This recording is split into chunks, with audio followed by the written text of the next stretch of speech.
Hi everyone, and welcome for coming once again to watch my YouTube channel. And this is going to be beekeeping frequently asked questions. This is my second video on that, and these are questions that are received after the first one. So if you haven't seen my first frequently asked questions about bees video, then go ahead and look in the video description down below and there will be a link to it. So we're going to get right into it, but I want to start off with sharing a reference with you. If you don't already have a magazine, for example, this is Bee Culture. This is just one of the ones that I subscribe to. And they are making packaged bees here on the cover, which is something that somebody asked about on my frequently asked questions feedback. So that's just something I'd like to recommend, a publication. I'll put a link to that also down in the video description. So the first question that I received, thank you. I'm sorry if I don't name the individuals that put these questions out. Some of them came through my Facebook page, some of them came through responses on the old video, and other people are writing me directly. So, and often more than one person requested the same information. So, start with bees. What's best? Pros and cons. Okay, so this is beginning beekeeping. In fact, most of these questions today are relevant to beginning and startup beekeepers. So if you're a professional, you've been around for a long time, I'm probably going to waste your time here today if you watch. So how do you get bees? Once you have your beehive, once you've studied up on bees, hopefully, and I encourage you to join a beekeeping group, get a beekeeping mentor who's been around for a while and can help guide you through it. So when you start up and you get your bee equipment, you've got your protective clothing, and you've got your hive, and you know pretty much what you want to do, and you've situated that hive in a good place. It's going to be healthy for the bees, sheltered, kept away from people that might be allergic. If you're in a neighborhood, of course, that's a whole different story.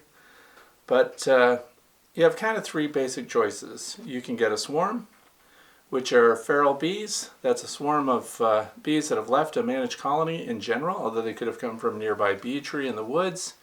And they'll congregate on a fence post or a tree or something, and people often will ask for help when they find a swarm of bees hanging somewhere.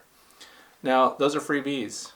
So if you're inexperienced with bees, though, you're probably not going to be comfortable going up and collecting those. I have made several swarm collection videos as well, and I'll probably also link that if you want to see what the process is. It's much easier than you might think. Now, is that a fast way to start with bees? There are a lot of things that happen when you collect a swarm. When I personally go out and respond to a swarm call and I collect a swarm of bees, within 50 miles of where I live, I also call in a new beekeeper who's looking for bees, and I ask him or her to come with me and then bring their bee box, and I will collect that swarm, hive those bees for them, leave them in place overnight, because a lot of the scouts that have gone out from that swarm, they could be in the hundreds, and that's a lot of bees to lose. So when you collect a swarm, you put that swarm in a box. That's an old queen that has left a colony. She might not be the best queen ever, but you don't even know the genetic history of that queen. So you don't know what she's known for. But it's freebies. It's the cheapest. We already know that they're probably pretty decent in the environment that you collected them in. So when you collect a swarm of bees, you're putting them in a box with the queen, and you're observing the landing board and making sure that the bees are going into it. And then that the scouts that return to that spot where they were swarmed and clustered on a tree branch or whatever, that they will also go into that box. And if you're a brand new beekeeper, you probably don't have a lot of bee comb inside your box. In fact, you might just have empty frames in there. I suggest that you find somebody else who keeps bees as well. See if you can't borrow some of their old comb. That helps the bees start up right away.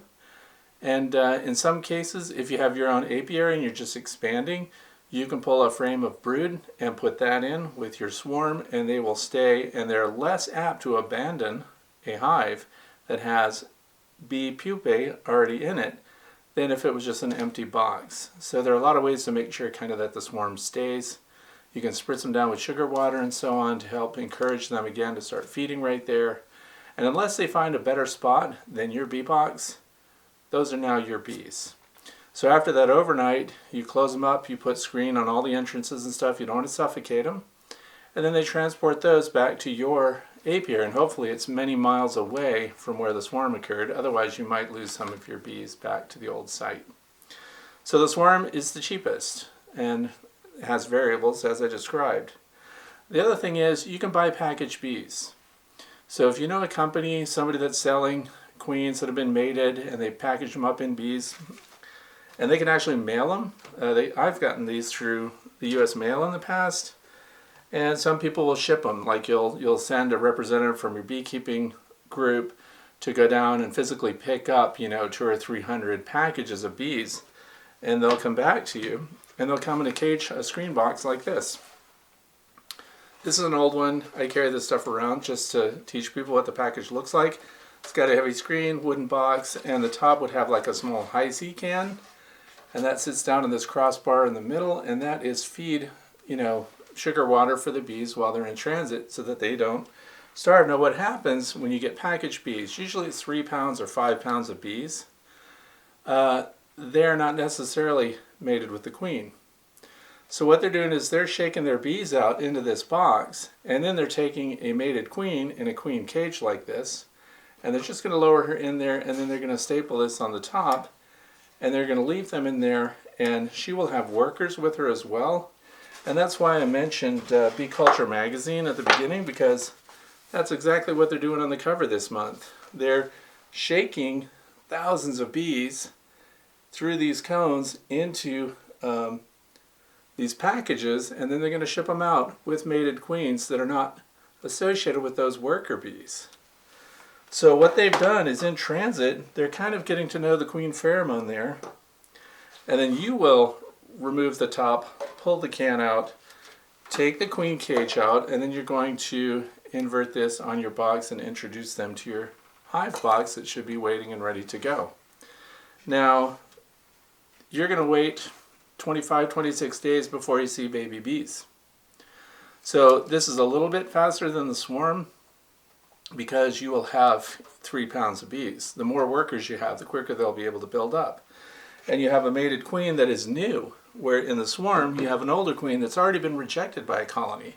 So she may not be a top performer. In fact, sometimes a swarm, when they get into a box and they start to build up again, they may even swarm again and replace that queen again and just get a new one. So the packaged bees come in. So that's number 2. More bees. She's going to start laying eggs after there are cells in there. And again, you're way ahead if you have drawn out comb for them to use right away. Otherwise, you're also waiting for those shaked out bees that come with that queen in the package to build their own comb.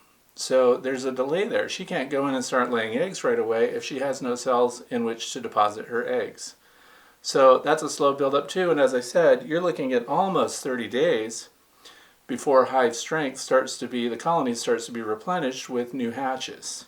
So you'll also need to pay attention to make sure that that queen is laying when the cells are constructed, to make sure that you have a viable, healthy, mated queen, and you'll know that fairly quick, within the first couple of weeks. But once you package them, whether it's a swarm, whether it's packaged bees, once they're hived up, don't be checking on those every day. Don't pull the top off and keep looking in on them. You'll just disrupt them. In fact, you could upset them a little bit and they might just leave on you.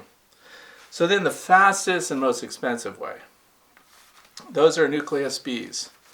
So a nucleus of bees is usually 3 to 5 frames, and they're in a small box, which people just call a nuke. And what that is you already have a laying queen in there. She's already laying her own eggs. You have nurse bees in there, and they are developing and they're hatching out their own brood.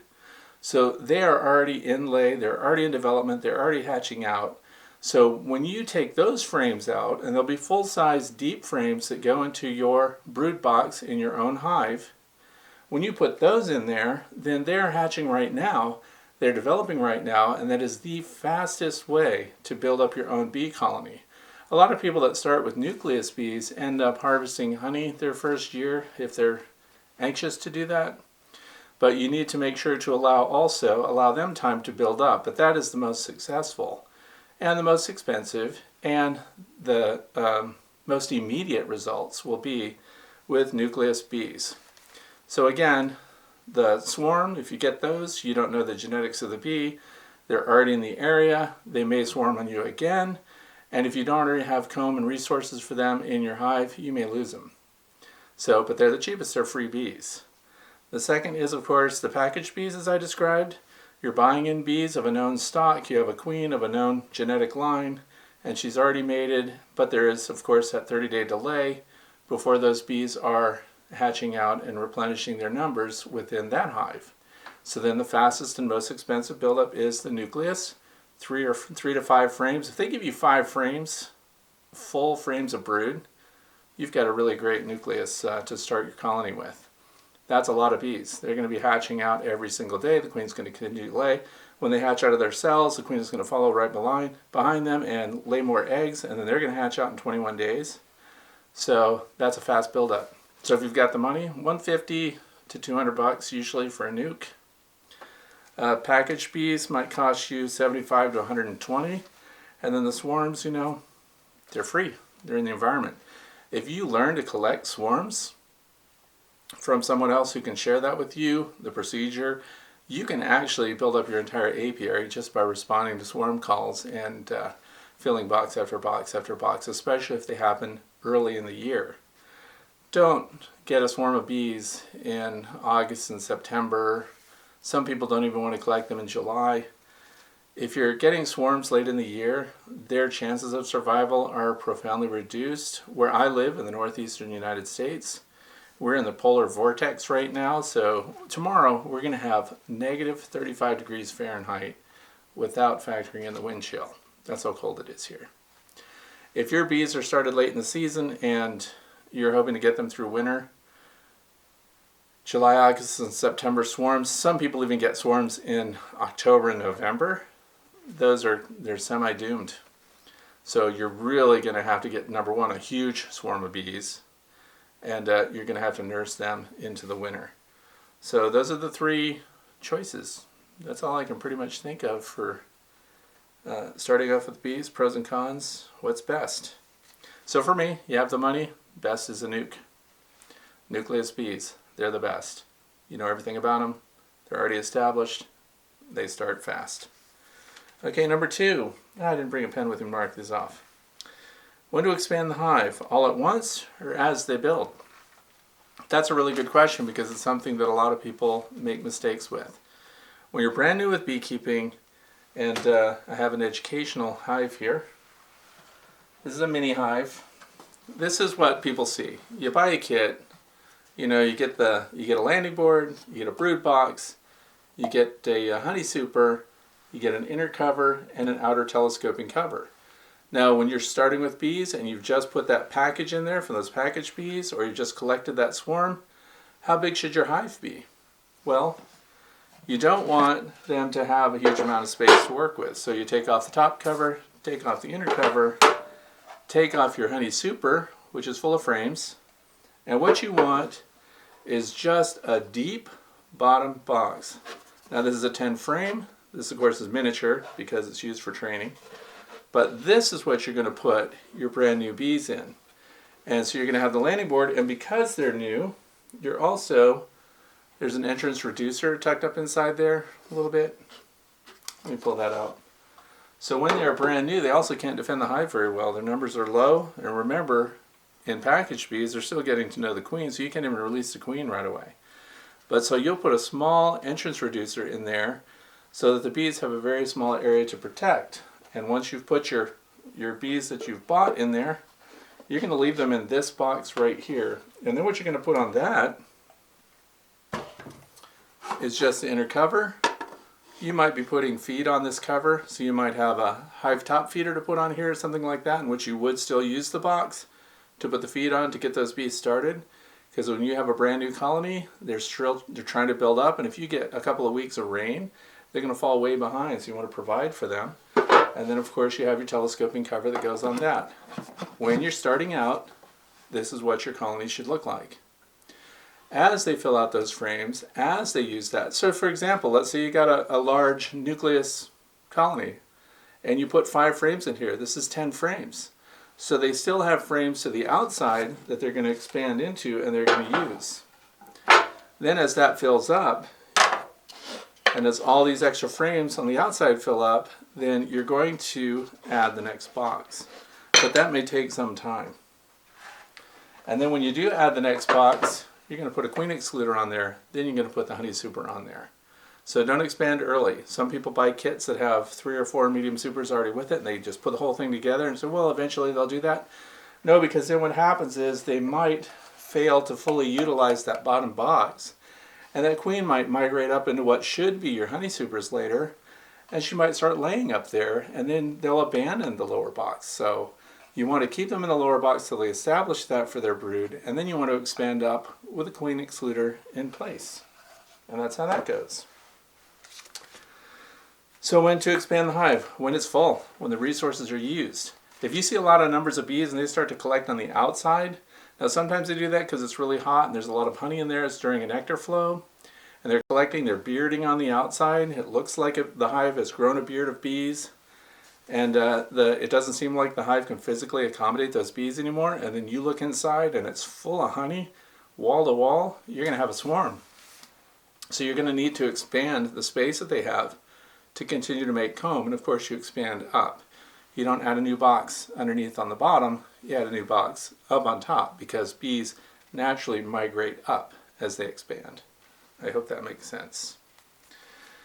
Okay, don't forget to mention sunflowers. Do we need sunflowers? Okay.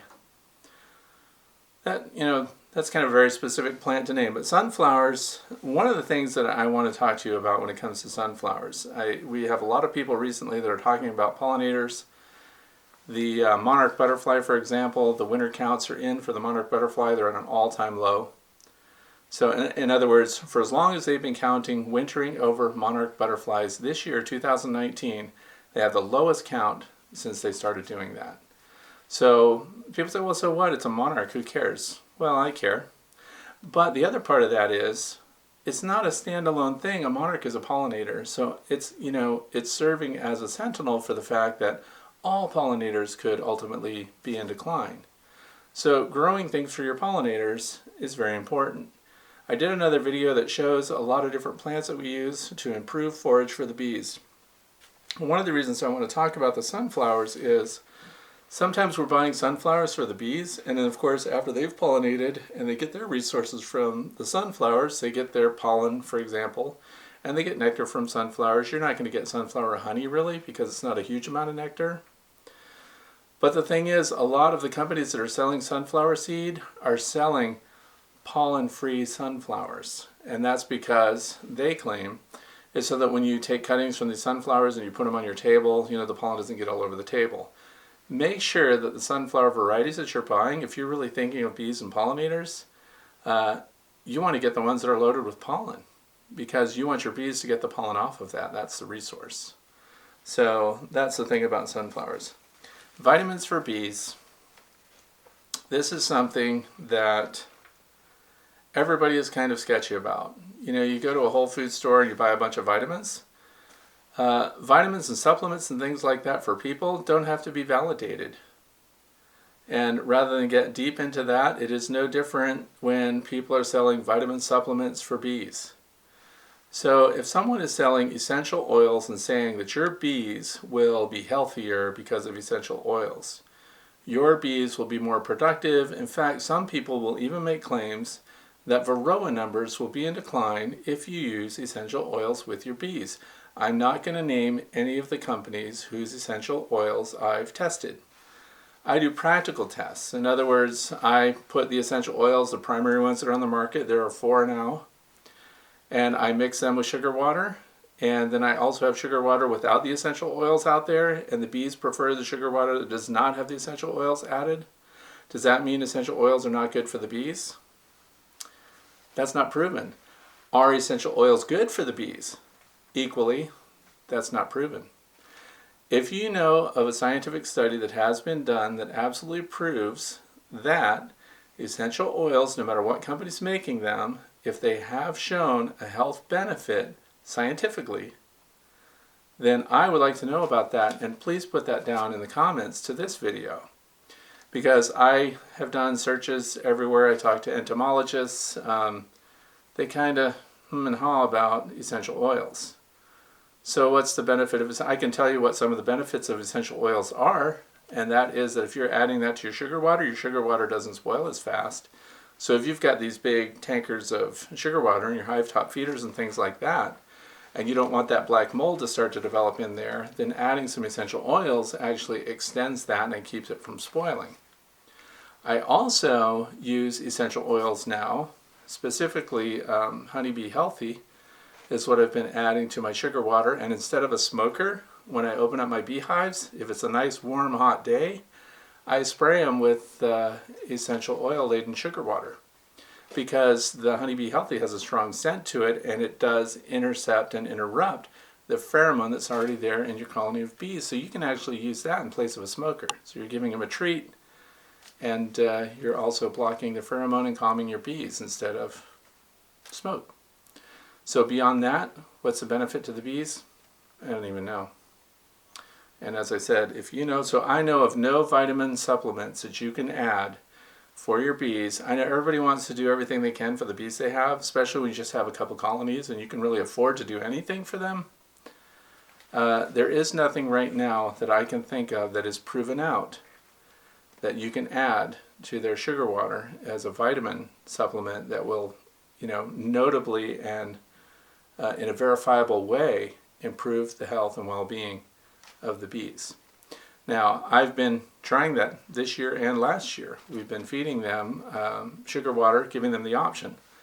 Essential oil, loaded sugar water, regular sugar water, and then of course all the sources of regular water that they've been having access to. We'll see if there's an improvement, but I won't even know if the benefit is from the essential oils or not, if my bees, by some miracle, do extremely well and get through this incredible winter we're having. So vitamins for bees, I don't know of any. The very best thing you can do for your bees is provide them adequate access to healthy forage, and that's it. And if you have a lot of land, increasing the resources on your land is going to be number one. Those are the vitamins. The protein that bees are getting from the environment will come from plant pollen. That's it. The energy they're going to get comes from nectar. And you're supplementing and you're providing kind of an artificial nectar when you add sugar syrup and make that available. So that is not going to compete with what plants are naturally generating. Okay. And do you smoke your bees? What do you use? Well, it depends on what I'm doing with the bees. So, as a lot of you already know, if you watch my channel, I have a lot of flow hives and flow supers right now, so I don't smoke them if I'm taking off honey. But if I'm inspecting a hive, yes, I smoke them. First, I want to show you a couple of different smoker cans that I use. Here's one. This looks pretty new. I have a whole rack of these out in my garage because people keep giving them to me and they want me to talk about them. There's not a lot to say about smokers. They all work pretty much the same. I like this particular smoker. It has an intercept screen on the top of it so that when you're puffing the flames in there and you're getting the smoke to come out, you're not going to have any little bits and pieces of wood shavings flying out on fire at your bees. So that's kind of a feature I'd like to go over. The other thing is this one has a nice insert can, and then there's a threaded piece at the bottom here which keeps it up off the bottom so that when you're puffing air in right here, it circulates oxygen through your fire through this canister from the bottom. And then the pine shavings, which is what I use, pine shavings, so I guess that's really the question, what do you use in your smoker? And then the pine shavings don't settle to the bottom and interrupt the airflow. Then once your fire is going well and you drop it in here and you close it up, just like a chimney effect, the smoke will come out through here and the replenishing oxygen goes in through here. And if you need to puff it up, there's a bellows here, and you just puff air and the bellows has a hole in the bottom here that feeds in through the bottom, and then the smoke comes out through the top. Very simple. So here's a more traditional one. I use pine shavings, that's it.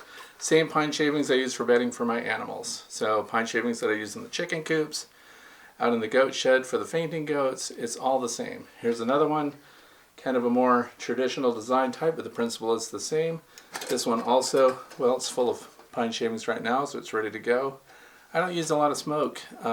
If I'm really doing an inspection, middle of the day, and these are not the ones that I use every day, these kind of sit on the shelf and I give them to other people that I'm trying to teach about bees. The ones I have are completely grubby. In fact, the bellows has caught fire many times down underneath and they're just ugly. But these are good, larger capacity, One smoker this size with pine shavings in it, once it's lit, you're going to have about an hour to attend to your bees, unless you're really smoking like crazy. I recommend that you just puff enough to keep the smoke kind of trailing out of it, and just enough smoke to get your bees calmed down and to interrupt that pheromone so they're not communicating a threat to each other. So dry animal bedding, pine shavings, same stuff you get at Tractor Supply in big bales. That's it. That's what I put in my smoker. Queen behavior, laying patterns, who's at fault? Okay. Through my observation hive, when I'm watching queen honeybee laying her eggs and going from one cell to another and putting them in there, sometimes the attending bees around her will prevent her from laying an egg. They'll just push her along.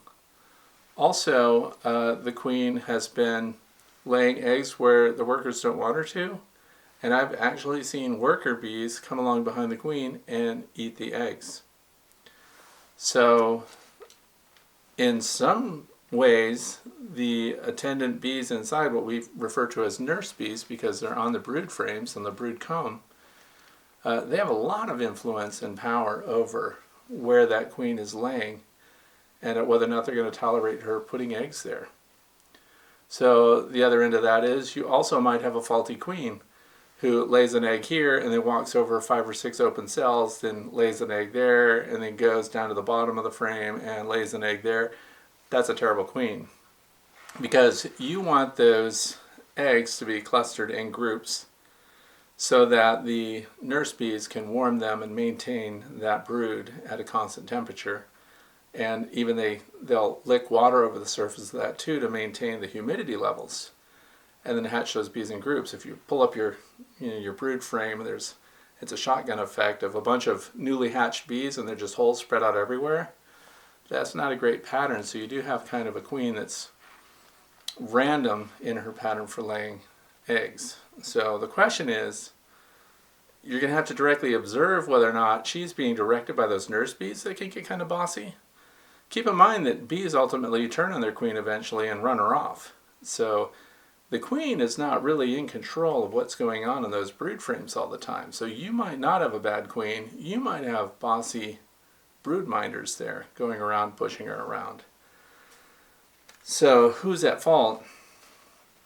If you actually can watch the queen, if you're fortunate enough to have an observation hive and you can see the queen's laying behavior, then you'll know if she's doing things in an orderly way and if she's also laying enough. Some queens seem to go into a hover and they hang out without laying for a long time. You also need to have the space inside your hive for that queen to lay her cells. A lot of people like to say that a queen will lay 1,700 to 2,000 eggs a day. Well, that's not true if she doesn't have the cells to put eggs in. So there are queens that once your hive is full, you talk about the earlier question, when should I expand my hive?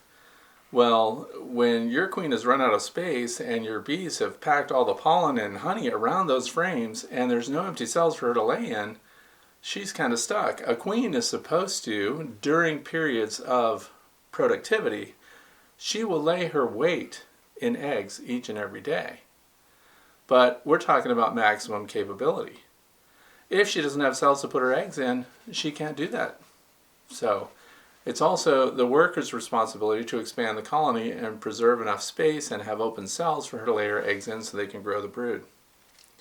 So who's at fault? Unless you directly observe it, you don't really know who's causing those patterns. Queen excluders. Flow Hive provides sharp queen excluders. I thought that was funny that somebody wrote that they heard that the Flow Hive queen excluders are sharper than the other queen excluders and that makes it hard on the bees. So, well, I went out in the freezing cold just for you because I had to go and get these from my other garage. This is a Flow Hive 10 frame queen excluder. It has a little scoring mark here, and that's so that you can snap it off, because if you put this on a Langstroth 10 frame box, the Flow Hive queen excluder is too large. So I took this out and I felt the edges. Obviously this hasn't been used because I don't use a lot of queen excluders. But then we compare it to a queen excluder that I got from Better Bee, and the cells feel the same to me. Look at the difference though. Down in Australia, I guess, they run them sideways. And here at betterbee.com, they run verticals. The other thing is when I turn it and match them up, I wanted to kind of see, are they sized the same? And they are, but the cells on the FlowHive provided ones are actually, the openings are a little larger. So having larger rectangular openings here than the ones that we have here in the US seems to me that they would be easier on the worker bees as they try to pass through. Now there is another video that I made where I wanted to observe worker bees passing through different queen excluders, and I found that queen excluders really do greatly impede the progress of your worker bees through your hive. And someone who's new to beekeeping may wonder, hey, where do I put that queen excluder? Well, let's go back to my model beehive here. And so when you're putting together your first beehive, this is your bottom board. It's a solid bottom board. They also come with screens if you want that. So you put on the bottom board, and then remember that your nucleus box goes on the bottom, and this is where all the brood are and where that original production of your bee colony takes place. Then, on top of that, that's where you put your queen excluder. You can see the scale here. Real queen excluder, fake just for training, hive on the bottom. But you have the choice to run it sideways, or you can run it lengthwise on the colony. And what that does is it allows those workers to go up into the other box that you're going to add when you're expanding, and it's going to keep the queen and the brood down below. Why do you want that? You want honey up here and nothing else. So by having a queen excluder in between the two boxes, it won't stick out like this. Remember, just for training. Then up in these boxes is where they're only going to put honey for the bees, and these are your honey supers. Is there any chance at all that you could end up with larvae up in this thing with a queen excluder in place? Yeah. What if they start building drone frame up here, drone comb? So if you start seeing large cells for drone, pull those frames out and replace them and get rid of them. You do not want larvae up where you're going to be harvesting honey. Now, if you live in the north the way I do, you're going to allow them to fill this up with honey. Then you get another box beyond that, and that's the box that you're going to harvest from.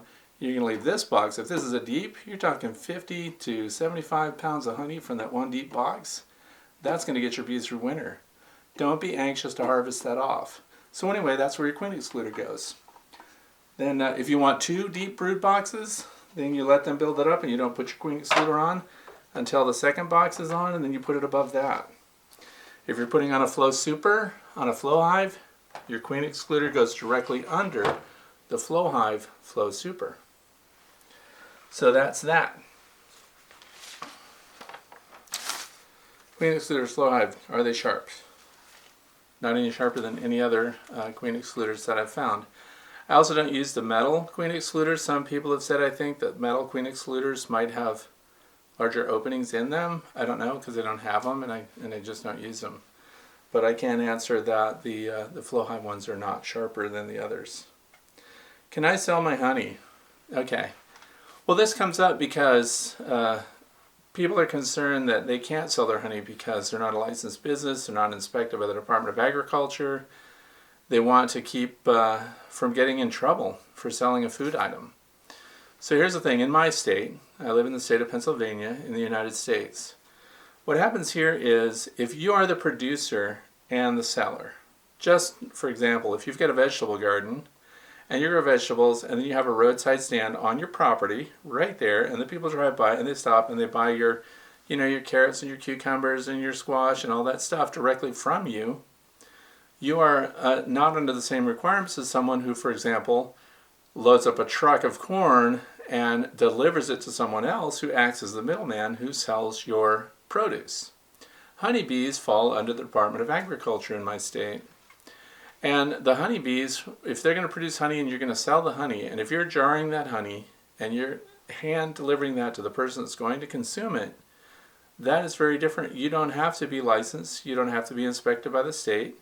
You should label your honey with your name and contact information, and the quantity of the honey has to be on there, and the type of honey if you know what it is. If it's goldenrod honey, wildflower is a generic term.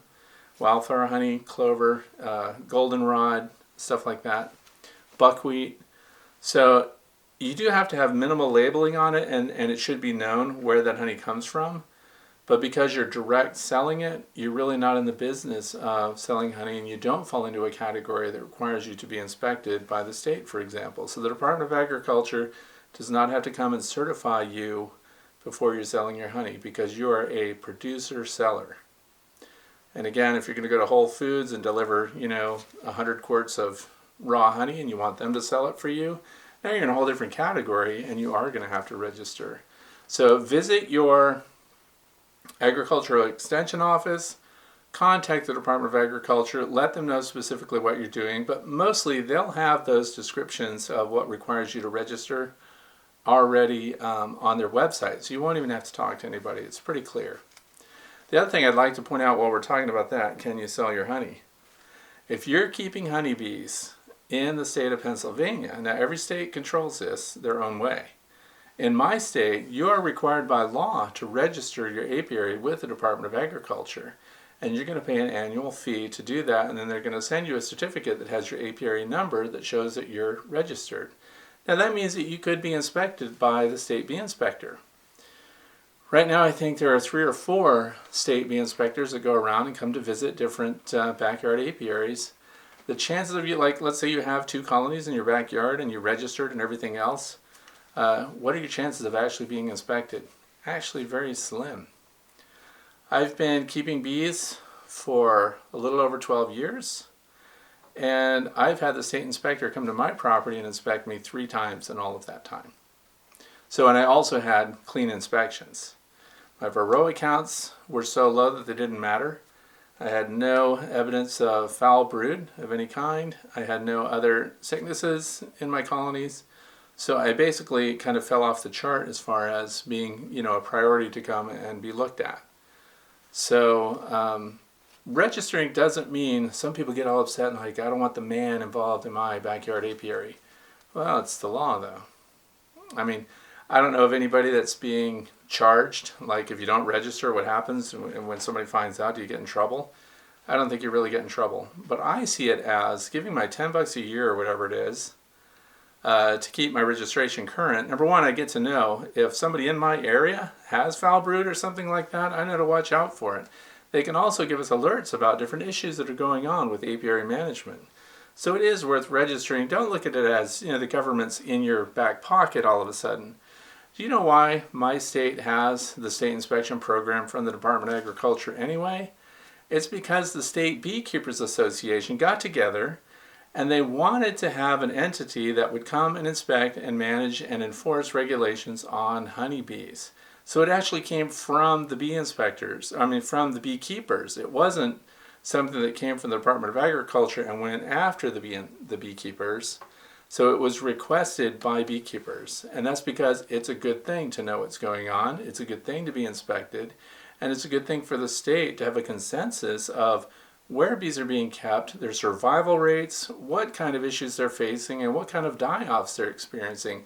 And now we're also a little bit concerned about Africanized bees coming into our area, and we want the state to know where they're showing up and how they're getting here. So there are a lot of benefits to having your backyard apiary inspected, and I look forward to it because I like to talk to the inspector. I want to find out what's going on. So anyway, sorry, that was a spin-off from Can I Sell My Honey? Yes, you can. How do bees survive winter? Okay, the bees surviving winter, a lot of it has to do with what kind of resources they have going in. And as I mentioned before, when were they established and what's the area like that they're living in?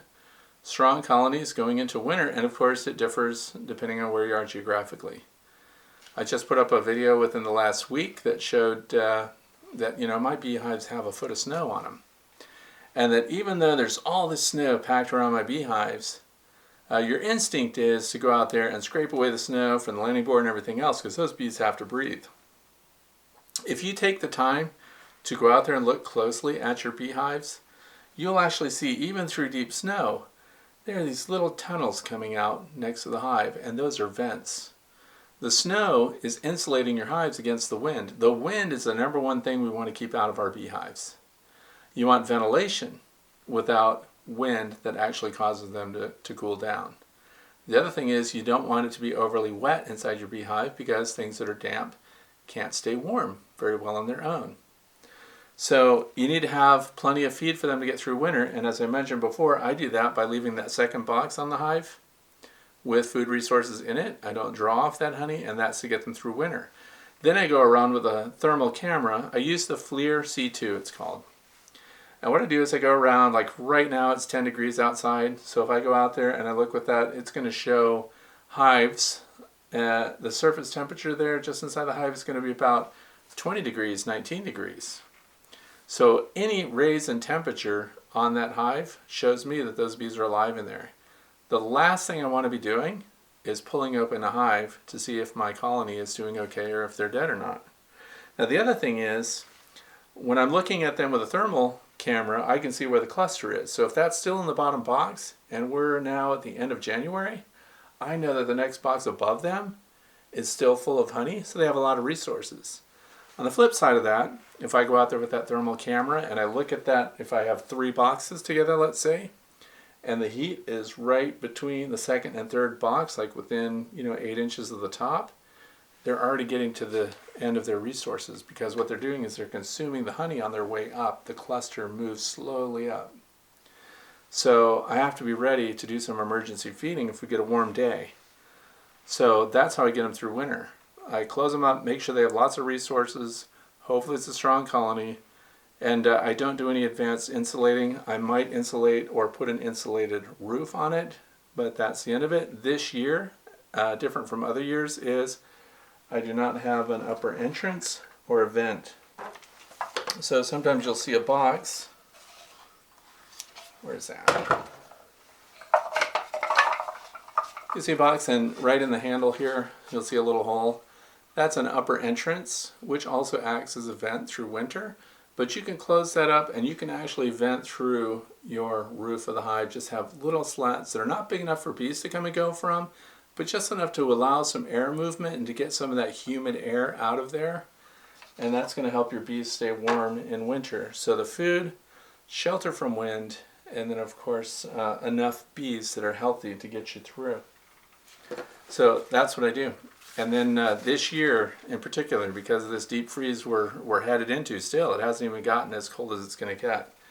When we get that break in February and we get those warm days, that's when you need to be ready to get out there and provide resources for your bees if they've consumed the resources already in the hive.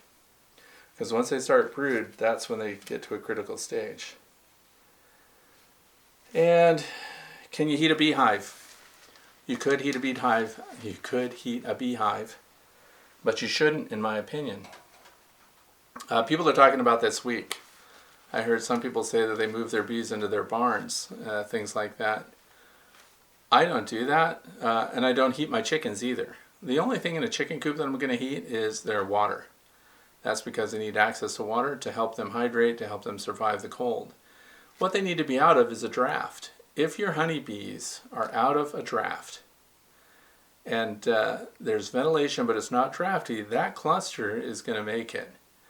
There's a risk actually to heating up your bees. These people that want to blow warm air and use a hairdryer and things like that, that's a temporary thing. You don't want to have a temporary warm up and then freeze them again. That cycling from warming up and then freezing again and warming up and then freezing again is much worse for your bees than to just let them stay cold, stay clustered, hopefully over food, and then warm up gradually on the days that we get those warming days. And then when they feel that it's warmed up, like if it hits the 40s or something and the sun's beating on the south side of those hives, they're going to break cluster and start moving around in there. If you have a lot of insulation around your beehive and you get that immediate warm up that happens, they're not as quick to break cluster and move around and start to get the resources because they're still insulated inside and they're still cold, because the cluster of bees doesn't heat the whole hive. They only heat the cluster. So that surrounding cold air, I equate it like this. When you get these warm days and your back porch is warm, the snow's melting and everything else, but then you go into your garage and it's still freezing cold out there, but yet you step out of the garage and it's warm. An uninsulated space that's still sheltered from wind will heat up faster and allow your bees to take advantage. So you're going to have to find out where you are. Whether insulating is helpful, heating is definitely not helpful, because if they feel a warm up, they get active, what happens then? They start consuming resources. If they perceive it as a warm up in the environment, the queen may start laying eggs, and then they have brood to attend to. And once they have brood to attend to, they're going to lock in on the brood. They're going to keep them warm so that they can survive, and then the cluster will fail to migrate to food. Because if you have a sudden cold down again, they're going to hold their position, and that's why we have bees often that will die of starvation 3 inches from comb full of honey. So don't artificially warm up your bees, in my opinion. If there are other beekeepers that are telling you something different, I'm not arguing with them. I'm just trying to tell you my philosophy and my thoughts behind it. Every beekeeper has a method. My method is not to artificially warm your bees, and to let them warm naturally when nature finally breaks and the seasons finally change, because that coincides with food resources being available in the environment. And bee losses in winter and summer forage losses. Yeah, when you're looking at, some people see some dead bees on their landing board of their colonies in the wintertime, and they look and say, oh my gosh, there's 100 bees on that, all my bees are dead. Don't you dare open that. Don't assume that they're dead. First of all, some people think, well, they're dead, I'm just going to pull open my colony. Don't do that, because this has happened time and time again where somebody thought their bees were dead. They listened to the side of the hive, they knocked on it, they didn't hear any humming and things like that, and then they decide, well, they're dead, I'm just going to look at them. That's because you're so anxious to know what happened. Please wait until the warm-up to do that, because this happens time and time again where somebody thinks their bees are dead, they pull open the colony, they pull open the hive, they have to have a look in, and then they find out, wait, that bee's moving a little bit. Oh, they're all kind of moving. So meanwhile, if you expose them to 30-degree temperatures, they were clustered, they were still alive, they just weren't active. The number of bees on your botting board, even if it's a few hundred bees, that doesn't mean the colony's doomed. During the year when your bees are flying, you're losing hundreds of bees all the time. You don't know it because they're dying out and about. Or when they die on the landing board, the workers are flying them out and discarding them. They're not discarding them in winter because they can't fly out. So if you see a bunch of dead bees, what is the advantage you have if you pull open that hive and do a full investigation right then? What's the advantage? You know early that you had a die out. Then you find out later they're not dead at all. Wow, look at them all flying. Then you wonder, are they just being robbed? No, those bees weren't dead, and you just created a hardship for them by exposing them to the elements. So wait them out. There's no advantage to tearing open a hive in the middle of winter unless it's one of those warm-up days. And when it does that, the only reason you should be opening your hive is to check the food that you've got in there. If you're putting fondant on there, or you're putting some kind of dry food, or if it's early in the spring and you're one of those people that puts the protein patties in there, that's the only reason to be opening the hives. If you're not ready to give them some kind of supplement and that's not your task or reasoning behind opening the hive, just don't do it, because you could end up, this happens too in the Beekeepers Association I belong to. They do early reports. People will say, oh, so many hives are dead, so many hives are dead. And then a couple weeks later, we get together again, and hey, the hive that I thought was dead isn't. They're actually alive and they're flying. So they can appear dead to you. But that tight cluster and being insulated by bees themselves, they may not be dead. So don't do anything negative to those bees. Don't tear them open. Find out in the spring. Bees are dying all the time through the year from your colony. It just seems more dramatic because they're dying inside the colony, and they're all over the bottom. And I've had colonies just recently when I was cleaning off the bottom boards of my bees in the heavy snow, because we were going to have a warm-up in a couple of days after that.